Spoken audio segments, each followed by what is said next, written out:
मैं दिल्ली का रहने वाला हूँ और मेरी उम्र 28 साल है। यह कहानी मेरी संस्कारी पत्नी की है। उसकी उम्र 22 साल है। वह दिखने में काफी खूबसूरत है। यह हमारी एक सच्ची घटना है जो हम पति पत्नी के साथ बीती है। इस घटना के बाद हम दोनों बहुत खुश हैं और खुशहाल जिंदगी जी रहे हैं। हमारी नई नई शादी हुई है कि हम पति पत्नी एक दिन ट्रेन से लंबे सफर के लिए जा रहे थे।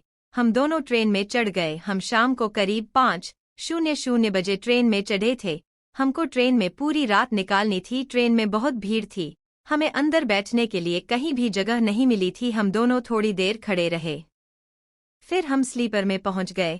उस दिन मेरी पत्नी ने ब्लैक कलर की साड़ी पहनी थी जिसमें वह काफी खूबसूरत लग रही थी।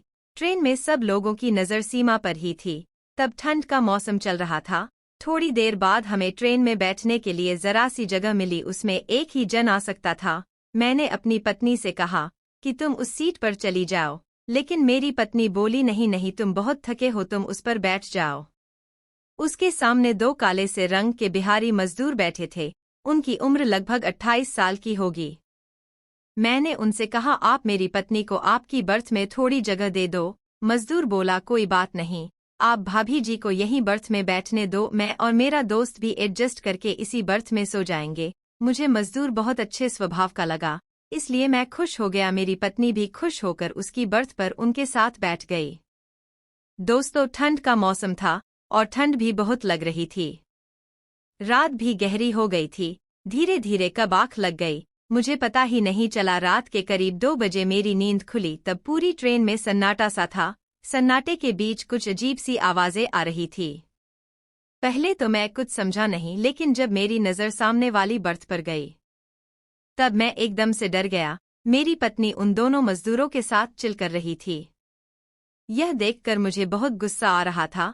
दोस्तों, यह नज़ारा देखकर मैं बहुत ही ज्यादा हैरान हो गया था कि यह मेरे सामने ही क्या हो रहा है। मेरी पत्नी को आज यह क्या हो गया जो मुझसे बहुत प्यार करती थी, वह आज 2 पराये मर्दों के साथ चल कर रही है। मुझे बात बार बार समझ से बाहर हो रही थी कि मेरी पत्नी जैसी एक संस्कारी औरत जो मुझसे ही शर्माती है, वह कैसे आज 2 पराये मर्दों से नहीं शर्मा रही। यहाँ सब लोगों को पता न चल जाए, इसलिए मैं कुछ बोल नहीं पाया और दुबका हुआ यह सब देखता रहा था। थोड़ी देर में ही वह दोनों काम पूरा करके करवट बदल कर सो गए। मेरी पत्नी भी धीरे से टॉयलेट में जाने के लिए खड़ी हुई। जैसे ही वह टॉयलेट की तरफ गई तो मैं भी उसके पीछे चल दिया। मैं उसके पीछे चुपचाप चल रहा था। उसको यह पता नहीं था कि मैं उसके पीछे आ रहा हूँ। जैसे ही उसने टॉयलेट का दरवाज़ा खोला मैं भी टॉयलेट में घुस गया। मैंने झट से अंदर से टॉयलेट के दरवाजे को बंद कर दिया। मुझे देखकर मेरी पत्नी डर गई। मैंने अपनी बीवी को पकड़ लिया। वह बहुत घबरा गई और उसकी आंखों में आंसू आने लगे थे। उसके बाल और कपड़े अस्त-व्यस्त हो रहे थे। मुझे देखकर मेरी पत्नी को अंदाजा तो हो गया था कि मुझको सब पता चल गया है। मेरी पत्नी मुझसे चिपक कर रोने लगी और बोली, प्लीज मुझे माफ कर दो, मेरे से बहुत बड़ी गलती हो गई। मैं जाने अनजाने में क्या कर बैठी, मुझे कुछ पता नहीं चला।